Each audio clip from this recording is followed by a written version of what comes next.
Lord. ശബ്ദം കേൾക്കുന്നുണ്ടല്ലോ? കേൾക്കാം. Price the Lord. സ്തോത്രം, സ്തോത്രം, സ്തോത്രം. ദൈവത്തിന് മഹത്വം. ഹല്ലേലൂയ. സ്തോത്രം. ദൈവനാമത്തിന് മഹത്വം. ശബ്ദം എല്ലാവർക്കും ക്ലിയർ ആണെന്ന് അറിയുന്നു. വിവിധ സ്ഥലങ്ങളിൽ, വിവിധ സാഹചര്യങ്ങളിൽ, വിവിധ സമയത്താണല്ലോ നാം ആയിരിക്കുന്നത്. നാം ദൈവസന്നിധിയിലാണ്. സാഹചര്യങ്ങൾ വ്യത്യസ്തതയുണ്ടെങ്കിലും വാഗ്ദത്തങ്ങൾ വിശ്വസ്തനായ കർത്താവ് നമ്മുടെ മധ്യത്തിലുണ്ട്. നമുക്ക് ഒരുമനപ്പെട്ട് ദൈവസന്നിധിന്ന് കർത്താവിന്റെ സാന്നിധ്യം മനസ്സിലാക്കി ഹല്ലേലൂയ അനുഗ്രഹം പ്രാപിപ്പാൻ ദൈവം നമ്മെ സഹായിക്കട്ടെ. ഇതിൽ ഇന്ന് ഈ സൂം പ്ലാറ്റ്ഫോമിൽ 18 പേർ പങ്കെടുത്തിട്ടുണ്ട്. നാം തമ്മിൽ അന്യോന്യം പരിചയമുണ്ടോ എന്ന് ഇല്ല എന്നെനിക്ക് തോന്നുന്നു. ഞാൻ പലപ്പോഴും ചിക്കാഗോ എയർലൈനിൽ അറ്റൻഡ് ചെയ്യാറുണ്ടെന്ന് ക്രമമായി അറ്റൻഡ് ചെയ്യാനുള്ള സാവകാശം എനിക്ക് ലഭിക്കത്തില്ല. ഉള്ള സമയങ്ങളിലൊക്കെയും അറ്റൻഡ് ചെയ്യാറുണ്ട്. എല്ലാ പ്രിയപ്പെട്ടവർക്കും കർത്താവായ യേശു ക്രിസ്തുവിന്റെ ധന്യനാമത്തിൽ സ്നേഹവന്ദനത്തെ അറിയിക്കുന്നു. സ്തോത്രം. കാണാതെ വിശ്വസിക്കുന്നവർ ഭാഗ്യവാന്മാർ. ഞാൻ അതിനെ ഒന്ന് തിരുത്തി പറയാൻ പോവുകയാണ്. കാണാതെ പ്രസംഗിക്കുന്നവരും ഭാഗ്യവാന്മാരാണ്. എല്ലാവരെയും കാണുവാനുള്ള സാവകാശമില്ല. സാഹചര്യങ്ങൾ പലതാണല്ലോ, സാരമില്ല. കേൾക്കുന്നത് നല്ലതാണല്ലോ. കേൾക്കും എന്നുള്ള വിശ്വാസം നമുക്കുണ്ട്. അന്യോന്യം പരിചയമില്ലാത്തവരുണ്ടെങ്കിൽ പരിചയപ്പെടുത്താൻ ഞാൻ ആഗ്രഹിക്കുന്നു. എനിക്ക് അനുവദിക്കപ്പെട്ട സമയത്തിൽ ഒരു 5 മിനിറ്റ് മുഖവരിയും ബാക്കി ഒരു അല്പസമയം തിരുവചനം ധ്യാനിക്കുകയും ചെയ്യുകയാണ്. അത് ദൈവനാമ മഹത്വവും ദൈവരാജ്യ വ്യാപ്തിക്കുമായിരിക്കാൻ കേൾക്കപ്പെടുന്ന ദൈവജനങ്ങൾക്ക് ആത്മീയ ആരോഗ്യമായി വിശ്വാസം വർദ്ധിച്ചു വരുവാനും ഇടയാകട്ടെ എന്ന് പ്രാർത്ഥിച്ച് കർത്താവിന്റെ സന്നിധിയിൽ എന്നെ സമർപ്പിക്കുന്നു. Price the Lord. സ്തോത്രം. എൻ്റെ പേര് പാസ്റ്റർ PS തോമസ്. ഞാൻ 71 വർഷം മുൻപ്, അന്ന് കൊല്ലം ജില്ല, ഇന്ന് പത്തനംതിട്ട ജില്ലയാണ്, അതിരിങ്കൽ എന്ന സ്ഥലത്ത് കൂടുതൽ ജനിച്ചു വളർത്തപ്പെട്ടു. അവിടെ നിന്ന് 10 വയസ്സുള്ളപ്പോൾ പാലക്കാട് ജില്ല കരിമ്പ എന്ന സ്ഥലത്തേക്ക് കുടിയേറി പാർത്തു. ഞങ്ങളൊരു മർത്തമാ കുടുംബത്തിലാണ് ജനിച്ചു വളർത്തപ്പെട്ടത്. നല്ല ഭക്തിയോടുകൂടി തന്നെ വളരുവാൻ ഉള്ള സാഹചര്യവും അപ്രകാരം വളരുകയും ചെയ്തു. ഞാൻ 75 സ്നാനമേറ്റു. അത് എൻ്റെ സാക്ഷ്യത്തോടുള്ള ബന്ധത്തിൽ പറയുമ്പോൾ സ്നാനമേൽക്കാനുള്ള കാരണം അവസ്ഥ എന്തെന്ന് പറഞ്ഞാൽ, ചെറിയ പ്രായം മുതലേ ഞാൻ സുവിശേഷ പ്രവർത്തനത്തിന് താല്പര്യമുള്ളവനായിരുന്നു. 8ാം ക്ലാസ്സിൽ പഠിക്കുമ്പോൾ എന്താണ് നിങ്ങളുടെ ഭാവി എന്ന് ചോദിക്കുന്ന ചോദ്യം വന്നപ്പോൾ ഞാൻ അതിൽ ഉപദേശം എന്നൊരു വാക്ക് എഴുതി വെച്ചു. അന്ന് ഞങ്ങളുടെ നാട്ടില് ബന്ധക്കോസ്ത് എന്നൊരു വാക്കേ ഇല്ല. ഒരു വാക്ക് കേൾക്കാൻ പോലും ഇല്ല. ബന്ധക്കോസ്തുകാരും ഇല്ല, ഒന്നുമില്ല. മർത്തോമക്കാരുണ്ട്, മറ്റേ ക്രൈസ്തവ സമൂഹമുണ്ട്. എന്നാൽ എൻ്റെ ഉള്ളിലെ ആശയം അതായതുകൊണ്ട് അങ്ങനെ എഴുതി വെച്ചത് കൊണ്ട് അന്ന് മുതലെല്ലാവരും എന്നെ ഉപദേശിച്ച് വിളിക്കാൻ തുടങ്ങി. ആ വിളി എനിക്ക് വളരെ സന്തോഷകരമാണ്. ഞാൻ പള്ളിയിലെ ആക്ടിവിറ്റീസിലൊക്കെ ഇടപെടുമ്പോൾ കുഞ്ഞുങ്ങളെ മാമോദിസ മുക്കുന്ന ശുശ്രൂഷയുണ്ട്. അന്ന് കാലത്ത് ധാരാളം മക്കളൊക്കെ ഉള്ള കാലഘട്ടം. ഇന്നിപ്പോൾ മക്കള് എണ്ണത്തിൽ കുറയുന്നതുകൊണ്ട് സ്നാനത്തിന്റെ മാമോദിസയുടെ ഒക്കെ അവസ്ഥ കുറവായിരിക്കാം. അന്ന് മാമോദിസ മുക്കുക, മാമോദിസ മുക്കാൻ കൊണ്ടുപോകുക, മുക്കി എന്നൊക്കെ പറയുന്ന കാര്യങ്ങളുണ്ട്.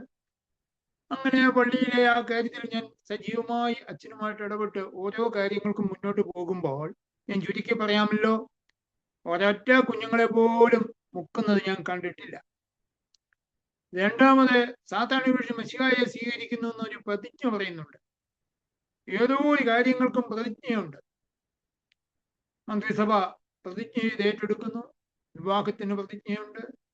എല്ലാ സ്ഥലത്തും പ്രതിജ്ഞയുണ്ട്. ഇവിടെ ഒരു പ്രതിജ്ഞ വരുന്നുണ്ട്, സാത്താനെ വിളിച്ച് മെശിഹായെ സ്വീകരിക്കുന്നു. എന്നാൽ ഒരൊറ്റ ഒരൊറ്റ കുഞ്ഞു പോലും അത് പറയുന്നത് ഞാൻ കേട്ടിട്ടില്ല. 6 മാസം പ്രായമുള്ള കുഞ്ഞ് അങ്ങനെ പറയും. അച്ഛൻ പറഞ്ഞു കൊടുക്കും, കൂടെ നിൽക്കുന്നവരുൾപ്പെടെ തലത്തൊട്ടപ്പൻ എന്നുള്ള ആ സ്ഥാനത്തോടെ ഒരു വ്യക്തി, അങ്ങനെ എല്ലാവരും കൂടി സാത്താൻ വിളിച്ച് സ്വീകരിക്കുന്നു എന്ന് പറയും. ഇതെനിക്ക് ദഹിക്കാതെ, മനസ്സിലാക്കാതെ ഞാൻ വളരെ ചിന്തിച്ചു.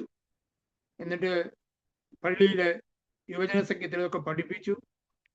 അപ്പോൾ അച്ഛനാണ് എന്നെ വിളിച്ച് ചോദിച്ചു, എന്തിനാ ബന്ധക്കോസ്തുകാർ ഉപദേശം പഠിപ്പിക്കുന്നത്? ഞാൻ പറഞ്ഞു, ബന്ധക്കോസ്തിന്റെ ഉപദേശമൊന്നും എനിക്കറിയാതെ, ഞാൻ ബന്ധക്കോസ്ത് കേട്ടുപോയില്ല. പക്ഷെ അച്ഛനുമായിട്ടുള്ള വാക്തർക്കത്തിൽ അച്ഛനാണ് പറഞ്ഞു വിശ്വാസ സ്നാനം ശരിയാണ്. പിന്നെ ഏകദേശം ഒരു 5 വർഷം കഴിഞ്ഞതിന് ശേഷം 75-ൽ സ്നാനമേറ്റു. രണ്ടാമതെന്റെ സാക്ഷ്യത്തിന് അപ്പോൾ ഞാൻ പറയാൻ വന്നത്, ഇന്ന് ക്രിസ്ത്യാനികൾ എന്ന് പറയപ്പെടുന്ന സമൂഹത്തിൽ അതൊരു വ്യാജമാണ്, സത്യമായ അവസ്ഥയല്ല. ഒരു കുഞ്ഞു പോലും മുങ്ങുന്നില്ല, ആരെയും മുക്കിയിട്ടില്ല. മുങ്ങി എന്ന് പറയുന്നത് വെറുതെയാണ്. അഥവാ അങ്ങനെ കുഞ്ഞുങ്ങളെ മുക്കിയത് ആരെങ്കിലും ഉണ്ടെങ്കിൽ ഉണ്ടോ എന്ന് അന്വേഷിച്ച് നോക്കുക. ആരെയും മുക്കിയിട്ടില്ല. അല്ലെ ചോദിച്ചു നോക്ക്, ചോദിച്ചാലും അറിയില്ല. രണ്ടാമത് സാത്താൻ മിശിഹായെ സ്വീകരിച്ചു എന്ന് പറയുന്നത് വ്യാജമാണ്. ആ വ്യക്തി പറയുന്നില്ല. പിന്നെ എൻ്റെ അനുഭവ സാക്ഷ്യത്തിൽ ഒരു വിഷയം കൂടെ പറയുവാനുള്ളത്, ഞാന് സുവിശേഷ വേലയ്ക്ക് വേണ്ടി ദർശനവും പ്രത്യേകമായ വിളിയും ലഭിച്ചു. ഞാൻ തനിച്ചാണ് വിശ്വാസ സ്നാനം സ്വീകരിച്ചത് ഞങ്ങളുടെ ഭവനത്തിൽ. പിന്നീട് മാതാപിതാക്കളും സഹോദരങ്ങളും കൂട്ടുകുടുംബങ്ങളും ഒക്കെ പിന്നീട് വന്നു കാലശേഷം. എന്നിട്ട് ദൈവഹിതപ്രകാരം എൻ്റെ ജോലിയെല്ലാം വിട്ട് ഞാൻ ഹൈസ്കൂളിൽ പഠിക്കാൻ വന്നു. പഠനം കഴിഞ്ഞു.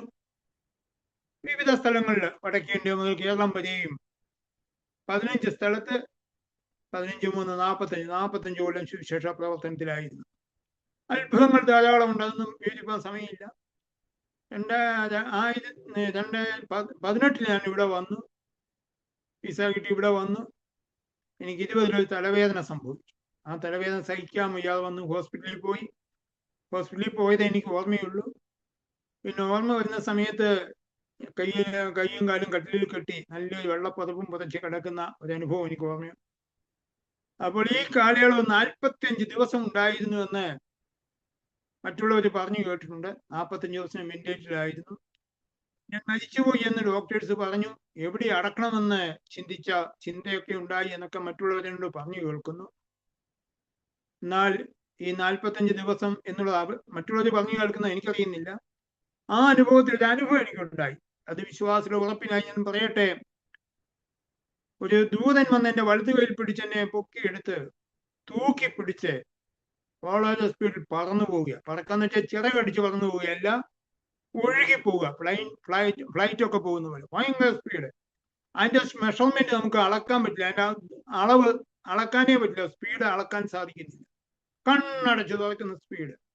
ഒരു ഭാഗത്ത് വലിയ തീക്കടൽ, അതിൽ മനുഷ്യ ശബ്ദം കേൾക്കുന്ന, അതൊന്നും ശ്രദ്ധിക്കാൻ സമയമില്ല. ഒരു വലിയ തേജസ്സിലേക്ക് ഞാൻ ചെന്ന്, വലിയ വെളിച്ചത്തിൽ. അപ്പോൾ ശബ്ദം കേട്ടു, അത് വിശുദ്ധന്മാർ പ്രാർത്ഥിക്കുന്നു, ദൈവമക്കൾ ഭൂമിയിൽ പ്രാർത്ഥിക്കുന്നു.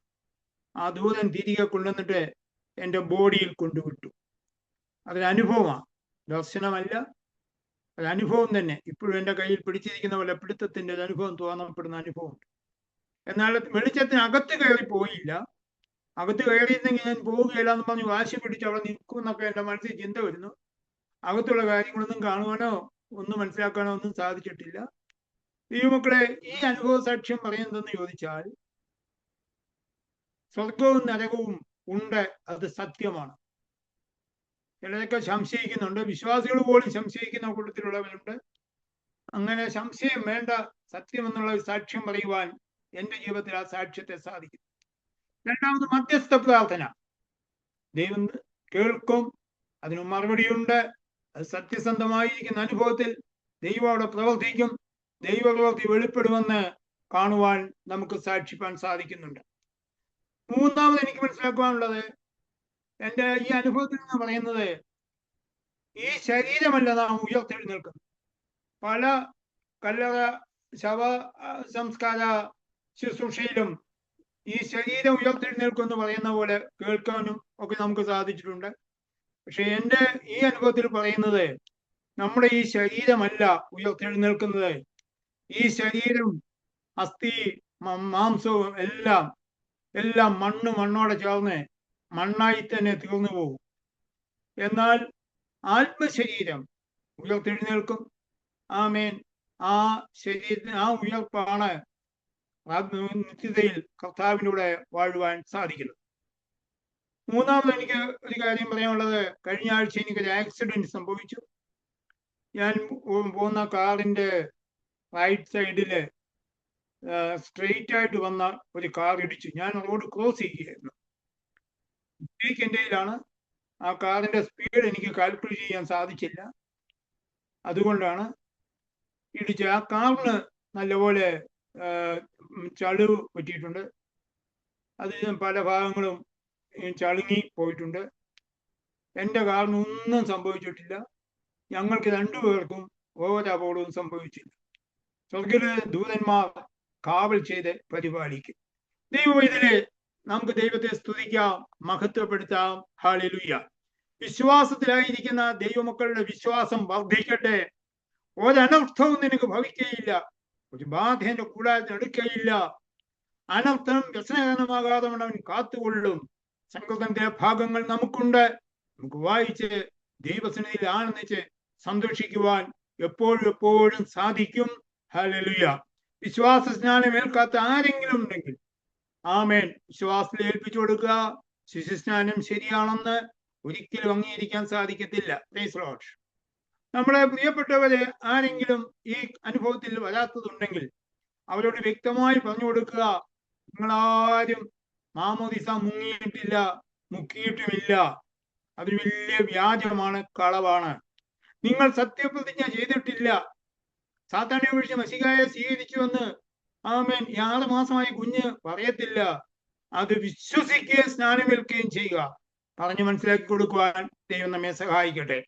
എൻ്റെ സമയം പകുതി സമയം കഴിഞ്ഞു. 5 മിനിറ്റ് ഞാൻ ചിന്തിച്ചത്, പക്ഷേ 5 മിനിറ്റോടെ കൂടിപ്പോയി. കൂടുതലായി വചനം പ്രസംഗിക്കാൻ നിൽക്കുന്നില്ല. ഒരു വചന ധ്യാനം മാത്രമായിട്ട് എടുക്കുവാൻ നിൽക്കട്ടെ. ഞാൻ ചിന്തിക്കുന്ന ഭാഗം 10 മിനിറ്റ് കൊണ്ട് നിർത്താൻ കഴിയുമെന്ന് എനിക്ക് അറിയുന്നില്ല. സ്തോത്രം.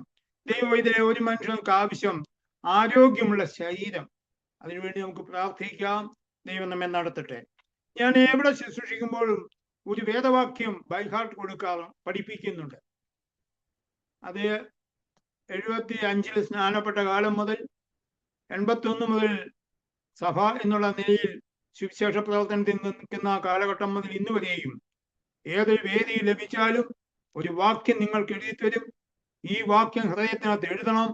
ആമേൻ. ഇന്ന് എനിക്ക് ലഭിച്ച വാക്യം 1 തെസ്സലോനിക്കർ 5-ാം അധ്യായം 16, 17, 18 വാക്യങ്ങൾ. വേദപുസ്തകം എടുക്കുകയും വായിക്കുകയും ചെയ്യണം. എന്താണെന്നും എങ്ങനെയാണെന്നും ആർക്കും അറിയുന്നില്ല. കാണാതെ പ്രസംഗിക്കുന്നത് ഭാഗ്യവാനെന്ന് ഞാൻ പറഞ്ഞല്ലോ. ആമേൻ. മിക്കവാറും ആൾക്കാരുടെ കയ്യിൽ വചനം കാണുമായിരിക്കും. വിശുദ്ധ വചനം കയ്യിലെടുത്ത പ്രിയപ്പെട്ടവർക്ക് ആ വാക്യങ്ങൾ വായിക്കാം. ഹല്ലേലൂയ. പല വാക്യങ്ങൾ വായിപ്പാനുണ്ടെന്നാൽ ഇന്നത്തെ സാഹചര്യത്തിൽ ചുരുക്കമായി മാത്രമേ ഞാൻ വാക്യങ്ങൾ വായിപ്പിക്കുന്നുള്ളൂ. ഈ വാക്യം നമുക്കെല്ലാവർക്കും ഹൃദയത്തിൽ എഴുതി വെക്കണം. ആമേൻ. എന്നെ മറന്നാലും എല്ലാം മറന്നുപോയാലും മരിക്കുന്നവരെ ഈ വേദവാക്യങ്ങൾ ഹൃദയത്തിനകത്ത് എഴുതി വയ്ക്കട്ടെ, ബൈഹാർട്ട് ആയിരിക്കട്ടെ. അതാകുന്നു ഇന്നത്തെ എൻ്റെ വചന ശുശ്രൂഷ. ഞാൻ പ്രസംഗം എന്ന് പറയാറില്ല. പ്രസംഗം എന്നുള്ള വേദി അത് വേറെ വേദിയും വേറെ ഐറ്റമാണ്. രാഷ്ട്രീയ പ്രസംഗങ്ങളും സാഹിത്യ പ്രസംഗങ്ങളൊക്കെ ധാരാളമുണ്ട്. എന്നാൽ ദൈവസഭയെ സംബന്ധിച്ച് ദൈവമക്കൾക്കുള്ളത് തിരുവചന ധ്യാനമാണ്. അന്യോന്യം പ്രബോധിപ്പിക്കുന്നതാണ്, പ്രബോധനമാണ്. നമുക്ക് ഈ വാക്യം വായിക്കാം. എപ്പോഴും സന്തോഷിപ്പീൻ, ഇടപെടാതെ പ്രാർത്ഥിപ്പീൻ, എല്ലാറ്റിനും സ്തോത്രം ചെയ്യുവീൻ. ഇതല്ലോ നിങ്ങളെക്കുറിച്ച് ക്രിസ്തുയേശുവിൽ ദൈവേഷ്ടം. Praise the Lord. വായിച്ചെന്ന ദേവദാസന് നന്ദി. റെജി കോശി അല്ലേ? Praise the Lord. ഹല്ലേലൂയ. വേദപുസ്തകം എല്ലാവരും എടുത്ത് ആ വാക്യത്തെ നമ്മുടെ ഹൃദയത്തിനകത്ത് എഴുതി വയ്ക്കുക, പഠിച്ചു വയ്ക്കുക. ഹല്ലേലൂയ. ഞാനൊന്നുകൂടെ വായിക്കട്ടെ. എപ്പോഴും സന്തോഷിപ്പീൻ, ഇടവിടാതെ പ്രാർത്ഥിപ്പീൻ, എല്ലാറ്റിനും സ്തോത്രം ചെയ്യുവീൻ. ഇതല്ലോ ക്രിസ്തുയേശുവിൽ നിങ്ങളെക്കുറിച്ച് ദൈവേഷ്ടം. ഹല്ലേലൂയ. നമ്മെക്കുറിച്ചുള്ള ദൈവത്തിന്റെ ഇഷ്ടം. ഇത് വളരെ ശ്രേഷ്ഠമായ ഒരു വിഷയമാണ്. ഇതേപ്പറ്റി പഠിപ്പിച്ചു വരുമ്പോൾ തെസ്സലോനിക്ക ലേഖനത്തെ കുറിച്ചൊക്കെ പഠിക്കാൻ ഒത്തിരിയുണ്ട്. ഞാൻ വാക്യത്തിൽ നിന്ന് മാത്രമായി സംസാരിച്ചു വരുവാൻ ഇടയാകട്ടെ. ആമേൻ. ദൈവത്തിന്റെ ഇഷ്ടം. നമ്മുടെ കർത്താവ് പ്രാർത്ഥിപ്പാൻ പഠിപ്പിച്ചപ്പോൾ ആ പ്രാർത്ഥനയുടെ ഭാഗത്ത് നിങ്ങൾ ഇങ്ങനെ ഈ വിധത്തിൽ പ്രാർത്ഥിക്കണം. അവിടെ പറയുന്നുണ്ട്, നിന്റെ ഇഷ്ടം സ്വർഗ്ഗത്തിലെ പോലെ ഭൂമിയിൽ ആകണമേ. ഹല്ലേലൂയ. ആമേൻ. ദൈവത്തിന്റെ ഇഷ്ടമോ നമ്മുടെ ശുദ്ധീകരണം തന്നെ. കർത്താവ് പറയുന്നുണ്ട്, എന്നെ കർത്താവേ കർത്താവേ എന്ന് വിളിക്കുന്ന ഏവനുമല്ല, സ്വർഗസ്ഥനായ പിതാവിന്റെ ഇഷ്ടം ചെയ്യുന്നവനാണ് സ്വർഗരാജ്യത്തിൽ പ്രവേശിക്കുന്നത്. അപ്പൊ ഇഷ്ടമെന്ന വാക്കിനെ കുറിച്ച് വേദപുസ്തകത്തിൽ ധാരാളം പറയപ്പെടുന്നുണ്ട്. ഹല്ലേലൂയ. കർത്താവ് തന്നെ പ്രസ്താവിച്ചു, എന്നെ കർത്താവേ കർത്താവേ എന്ന് പറയുന്ന ഏവനുമല്ല, ദൈവത്തിന്റെ ഇഷ്ടം ചെയ്യുന്നവനാണ്. ഹല്ലേലൂയ. ഇവിടെ പറയുന്നു, നിങ്ങളെ കുറിച്ച് ദൈവത്തിന്റെ ഇഷ്ടം, അത് യേശു ക്രിസ്തുവിൽ കൂടിയുള്ള ഇഷ്ടം. ഹല്ലേലൂയ. എന്താകുന്നു? 1, എപ്പോഴും സന്തോഷിപ്പീൻ. 2, ഇടവിടാതെ പ്രാർത്ഥിപ്പീൻ. 3, എല്ലാറ്റിനും സ്തോത്രം ചെയ്യുവീൻ. ഹല്ലേലൂയ. ഞാന് ഇങ്ങോട്ട് പറയപ്പെടുന്ന അനുഭവങ്ങളെ കിട്ടുന്ന ഫീഡ്ബാക്ക് കിട്ടുന്നില്ല. സൂമിലെ മീറ്റിംഗ് ആണല്ലോ. ഇൻപേഴ്സണൽ മീറ്റിംഗ് ആണെങ്കിൽ അങ്ങോട്ടും ഇങ്ങോട്ടുമുള്ള ഇതില് ഹല്ലേലൂയ സ്തോത്രവും വാക്യം പറയുമ്പം ഇങ്ങോട്ടും പ്രതിഫലനം കിട്ടും. ഹല്ലേലൂയ. ഇല്ല, അതെ, അവനവൻ ഇരിക്കുന്ന സ്ഥലത്ത് തന്നെ അപ്രകാരം ഈ വചനം ശ്രവിക്കുന്നുവെന്ന് ഞാൻ വിശ്വസിച്ചുകൊണ്ട് ഞാൻ വീണ്ടും പറയട്ടെ, ദൈവത്തിന്റെ ഇഷ്ടം നമ്മിൽ നിറവേറ്റപ്പെടുവാൻ നമ്മെ തന്നെ സമർപ്പിച്ചു കൊടുക്കണം. ഇപ്പൊ എന്റെ ഇഷ്ടം എന്താണെന്ന് നിങ്ങൾക്ക് ആർക്കും അറിയത്തില്ല. ഒരുത്തർക്കും അറിയില്ല. ചായയാണോ കാപ്പിയാണോ എനിക്കിഷ്ടം, രാവിലത്തെ ബ്രേക്ക്ഫാസ്റ്റ് എന്താണ്, ഏത് ഫുഡാണ്, ഏത് ഡ്രസ്സാണ്, ആർക്കും അറിയില്ല. അന്യോന്യം അറിയുന്നില്ല. എന്നാൽ എൻ്റെ വൈഫിനറിയാം, എൻ്റെ കൂടെ സഹകരിക്കുന്നവർക്കറിയാം, എൻ്റെ കൂടെയുള്ള കുഞ്ഞുങ്ങൾക്കറിയാം. എന്തുകൊണ്ടെന്നാൽ സഹകരിച്ച് ഒന്നിച്ച് ഒരുമനപ്പെട്ട് ഒരുപോലെ നീങ്ങുന്ന അവസ്ഥ. ആമേൻ. ക്രിസ്തീയ ജീവിതത്തിലെ വിജയകരമായ അവസ്ഥ. സ്വർഗത്തിലെ ദൈവത്തിന്റെ ഇഷ്ടം നാം മനസ്സിലാക്കുക. നിന്റെ ഇഷ്ടം സ്വർഗത്തിലെ പോലെ ഭൂമിയിലാകുക, എന്റെ ജീവിതത്തിലാകുക, എന്റെ കുടുംബത്തിലാകുക, എന്റെ തലമുറമേലാകുക, എന്റെ സഭാ കൂട്ടായ്മകളിലാകുക. എന്റെ ആമേൻ. ദൈവരാജ്യം, ദൈവത്തിന്റെ ഇഷ്ടം. ഹല്ലേലൂയ. അങ്ങനെ ക്രിസ്തുവിനോട് കൂടെ ചേർന്ന് ജീവിക്കുന്ന അവസ്ഥയിൽ തെസ്സലോനിക്ക സഭയിലെ വിശ്വാസികളോട് എഴുതുന്ന എഴുത്ത് ഇന്നത്തെ ഈ കാലഘട്ടത്തിലും നമ്മുടെയും ജീവിതത്തിൽ ആയിരിക്കുന്നു. ഹല്ലേലൂയ. ബഹു കഷ്ടത്തിൽ കൂടിയാണ് തെസ്സലോനിക്ക സഭ കടന്നുപോയത്. 1-ാം അധ്യായത്തിലെ 5-ാം വാക്യത്തിലുണ്ട്, എടുക്കുവാൻ സാവകാശം എടുക്കുന്നില്ല. ബഹു കഷ്ടത്തിൽ കൂടി കടന്നു പോകുന്നെങ്കിലും സന്തോഷത്തോടെ ദൈവവചനം നിങ്ങൾ കൈക്കൊണ്ടു എന്ന് കേൾപ്പാൻ കഴിയുന്നു. അതുകൊണ്ടാണ് അപ്പോസ്തലൻ പൗലോസ് പരിശുദ്ധാത്മാവിൽ എഴുതുകയാണ്, ഏത് വിഷയത്തിലും എപ്പോഴും സന്തോഷിപ്പീൻ. എപ്പോഴും സന്തോഷിപ്പാനുള്ള 1-2 കാര്യങ്ങളുണ്ട്. ഞാനതിനെ വാക്യം എടുത്ത് വരുമ്പോൾ എന്റെ സമയം ഷോർട്ടായി കഴിയും. 1, ഹല്ലേലൂയ, നിങ്ങളുടെ പേർ ജീവപുസ്തകത്തിൽ എഴുതിയിരിക്കുന്നതിനാൽ നിങ്ങൾ സന്തോഷിക്കുവീൻ. ആമേൻ. ലൂക്കോസിന്റെ സുവിശേഷം 10-ാം അധ്യായം 20-ാമത്തെ വാക്യത്തിൽ പറയുന്നു, ഹല്ലേലൂയ, ആ 10-ാം അധ്യായത്തിൽ കർത്താവ് 70 ശിഷ്യന്മാരെ ആമേൻ കൂട്ടി വരുത്തി അവരോട് ഏതണ്ടായി പറഞ്ഞയച്ച് നിങ്ങൾ ഹല്ലേലൂയ സുവിശേഷം പറയുവാനുള്ള കാര്യങ്ങൾ പറയപ്പെടുന്നു. അങ്ങനെ അവരത് പോയി ചെയ്ത് തിരിച്ചു വന്ന് ഭൂതങ്ങൾ ഞങ്ങൾക്ക് കീഴടങ്ങുന്നു എന്നൊക്കെ പറഞ്ഞ് അവർ സന്തോഷിച്ചു. അങ്ങനെ ആ സന്തോഷ സാക്ഷ്യം കേട്ടപ്പോ കർത്താവ് പറയുകയാണ്, ഭൂതങ്ങൾ നിങ്ങൾക്ക് കീഴടങ്ങുന്നതിലല്ല, നിങ്ങളുടെ പേർ ജീവപുസ്തകത്തിൽ എഴുതിയിരിക്കുന്നതിനാൽ നിങ്ങൾ സന്തോഷിക്കുവീൻ. ഒന്നാമത് ദൈവമക്കൾ സന്തോഷിക്കുവാനുള്ളത് നമ്മുടെ പേർ ജീവപുസ്തകത്തിൽ ഉണ്ടോ എന്നുള്ളതാണ്. സാഹചര്യങ്ങളുടെ മധ്യേ ജീവിതത്തിന്റെ ഓട്ടത്തിന്റെ ബന്ധപ്പാടുകളിൽ അറിയാതെ ഇത് ഡിലേറ്റ് ആയി പോകും. അതെങ്ങനെയെന്ന് ചോദിച്ചാൽ അത് ജീവിതത്തിൽ സംഭവിക്കുന്ന അവസ്ഥകൾക്ക് പുറപ്പാട് പുസ്തകത്തിൽ പറയുന്നുണ്ട്, മോശയോട് പറയുന്നുണ്ട്, ഹല്ലേലൂയ, പുറപ്പാട് പുസ്തകത്തിൽ പ്രകാരമാണ് പറയുന്നത്, ഹല്ലേലൂയ ഹല്ലേലൂയ ആമേൻ ഹല്ലേലൂയ, നിന്റെ പേർ ജീവപുസ്തകത്തിൽ നിന്നും മായ്ച്ചു കളയുന്നു. Glory hallelujah. വെളിപ്പാട് പുസ്തകം 20-ാം അധ്യായത്തിൽ പറയുന്നു, അല്ല ഞാൻ വാക്യങ്ങളൊന്നും വായിപ്പിക്കുന്ന സമയ ചുരുക്കത്താൽ, ഹല്ലേലൂയ, ജീവപുസ്തകത്തിൽ പേരെഴുതി കാണാത്ത ഏവനെയും തീപ്പൊയ്കയിൽ തള്ളിയിടും. കാത്തലിക് ബൈബിളിൽ പറയുന്നത് തീ തടാകത്തിൽ എടുത്തെറിയുമെന്നാണ്. ഹല്ലേലൂയ. ജീവപുസ്തകത്തിൽ പേരെഴുതിയിട്ടുണ്ടോ? രണ്ടാമത് നമുക്കിവിടെ സന്തോഷിപ്പാൻ കാണാൻ സാധിക്കുന്ന അവസ്ഥ മത്തായിയുടെ സുവിശേഷം 5-ാം അധ്യായം 10-ാമത്തെ വാക്യത്തിൽ, നിങ്ങളെക്കുറിച്ച് സകല തിന്മയും കളവായി പറയുമ്പോൾ നിങ്ങൾ സന്തോഷിച്ചുല്ലസിപ്പീൻ. തിന്മകൾ കളവായി പറയപ്പെടുന്നു. ആമേൻ. ആ വാക്യങ്ങൾ പെട്ടെന്ന് എടുത്ത് വായിക്കാൻ സാധിക്കട്ടെ. വിശുദ്ധ മത്തായി എഴുതിയ സുവിശേഷം 5-ാം അധ്യായം 10-11 വാക്യങ്ങളിൽ പറയുന്നുണ്ട്. ഹല്ലേലൂയ. ആമേൻ. നിങ്ങളെ കുറിച്ച് സകല തിന്മയും കളവായി പറയണം. തിന്മ ചെയ്തിട്ട് തിന്മ പറഞ്ഞത് കൊണ്ട് ഫലമായില്ല. ഹല്ലേലൂയ. വിശുദ്ധിയിലും വേർപാടിലും ജീവിക്കുന്ന ദൈവത്തിന്റെ വൈതലിനെ കുറിച്ച് അപവാദങ്ങൾ ധാരാളം പറയപ്പെടും. എവിടെയെങ്കിലും ഒരു അബദ്ധം പറ്റിയവൻ, അത് എവിടെയെങ്കിലും ഒന്ന് തകർന്നു കിടക്കുന്നത് കണ്ടു കഴിഞ്ഞാൽ അതിൽ നിന്ന് ദൈവമക്കളെ പഴിചാരുവാൻ, അവരെ എറിയുവാൻ ഉപയോഗിക്കുന്ന അനുഭവം ഇന്നത്തെ കാലഘട്ടത്തിലുണ്ട്. ഞാനതിലേക്കൊന്നും കടക്കുന്നില്ല, സമയം കഴിഞ്ഞു പോകുന്നല്ലോ. ദൈവമക്കളെ, തിന്മ കളവായി പറയുന്നുവെങ്കിൽ ഏറ്റവും കൂടുതൽ തിന്മ കേൾക്കപ്പെടുന്നത് രക്ഷിക്കപ്പെട്ട് സ്നാനപ്പെട്ട് വിശുദ്ധിയോടെ ജീവിക്കുന്ന ഒരു ദൈവവൈതലിനാണ്. പിശാച് അവനെ തകർക്കുവാൻ അപവാദി നോക്കിക്കൊണ്ടിരിക്കുകയാണ്. അതുകൊണ്ട് കർത്താവ് പറയുന്നു, ഹല്ലേലൂയ, കഷ്ടം സഹിക്കുക, ഹല്ലേലൂയ, പരീക്ഷകൾ സഹിക്കുക, നിങ്ങൾക്ക് സന്തോഷിക്കുക. പത്രോസിന്റെ ലേഖനത്തിൽ പറയുമ്പോൾ പറയുന്നുണ്ട്, നിങ്ങളുടെ വിശ്വാസത്തിന്റെ പരിശോധനയ്ക്കായി അപൂർവമായ ഒരു അഗ്നിശോധന വന്നുവെങ്കിൽ അതിൽ നിങ്ങൾ പരിഭ്രമിച്ചു പോകരുത്. നിങ്ങളുടെ പ്രതിഫലം വലുതാകയാൽ സന്തോഷിച്ചുല്ലസിപ്പീൻ. എന്തുകൊണ്ട് സന്തോഷിക്കണം? നിങ്ങളുടെ പരീക്ഷ, ഹല്ലേലൂയ, ആമേൻ, ഒരു അതികഠിനമായ ശക്തി പരിശോധനയിൽ കൂടി അപൂർവമായി കടന്നു വന്നുവെങ്കിൽ നിങ്ങൾ പ്രിയരെ, നിങ്ങൾക്ക് പരീക്ഷയ്ക്കായി സംഭവിച്ചിരിക്കുന്ന അഗ്നിശോധനയെങ്കിൽ ഒരു അപൂർവ കാര്യം വന്നുകൂടിയെന്ന് വെച്ച് അതിശയിച്ചു പോകരുത്. അപൂർവമായ കാര്യങ്ങൾ അപ്രതീക്ഷിതമായി സംഭവിക്കും. അതിൽ തകർന്നു പോകരുത്.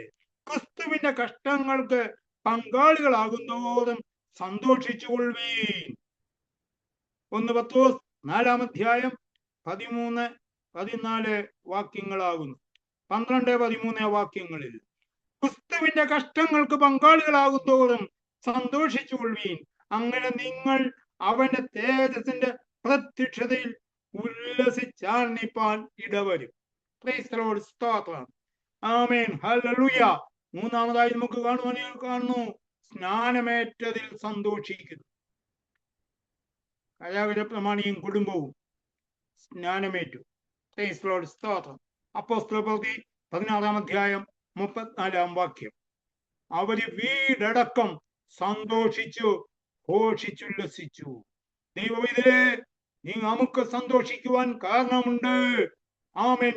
സ്നാനമേൽക്കുവാൻ, ക്രിസ്തുവിനോടുകൂടെ ചേർന്ന് ക്രൂശീകരിക്കപ്പെടുവാൻ, മരിച്ചടക്കപ്പെട്ട് ഉയർത്തെഴുന്നേൽക്കുവാൻ ഭാഗ്യം ലഭിച്ചു. സന്തോഷിക്കുവീൻ. ഹല്ലേലൂയ. Praise the Lord. ഹല്ലേലൂയ. ആമേൻ. അപ്പോസ്തലപ്രവൃത്തി തന്നെ വീണ്ടും കാണുന്നുണ്ട്. ഹല്ലേലൂയ. ആമേൻ. അപമാനമേൽക്കുവാൻ, അപ്പോസ്തലപ്രവൃത്തി 5-41, ആക്ട്സ് ചാപ്റ്റർ 5:41, അപമാനമേൽക്കുവാൻ, ആമേൻ, ആമേൻ, സഹിപ്പാൻ ഭാഗ്യം ലഭിച്ചതിൽ അപ്പോസ്തലന്മാർ സന്തോഷിച്ചു മുന്നോട്ട് പോയി.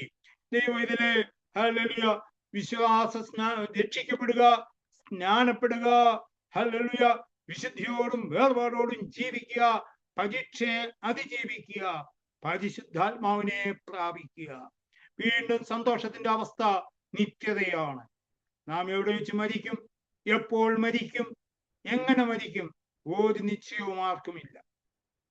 നമ്മൾ ഈ ലോകത്തിൽ നടക്കുന്ന സംഭവങ്ങൾ നമുക്കറിയാമല്ലോ. നാളത്തെ ദിവസം നമുക്കുണ്ടോന്ന് അറിയുന്നില്ല. ഇന്നത്തെ സന്ധ്യയുടെ യാമം രാത്രി നമുക്കാവുമോ തീർക്കുമോ നമുക്കറിയുന്നില്ല.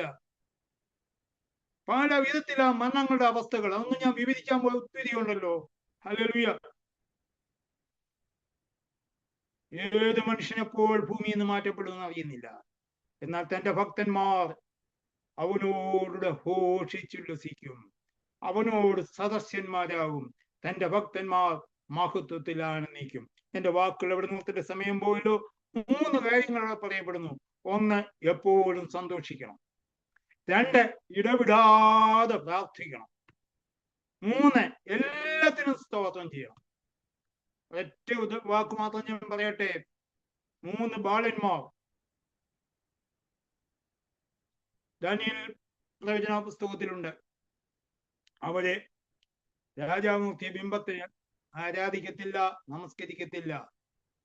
അവർ സത്യവിശ്വാസികളാണ്. ഇന്നത്തെ വിശ്വാസികൾക്ക് പ്രതീകമായിട്ടാണ് അവരെ കാണുവാൻ കഴിയുന്നത്. അവരൊരു വാക്ക് പറയുന്നുണ്ട്: ഞങ്ങൾ സേവിക്കുന്ന ദൈവം ഞങ്ങളെ വിടുവിച്ചാലും വിടുവിച്ചില്ലെങ്കിലും രാജാവ് നിർത്തിയ ബിംബത്തെ സേവിക്കുകയില്ല.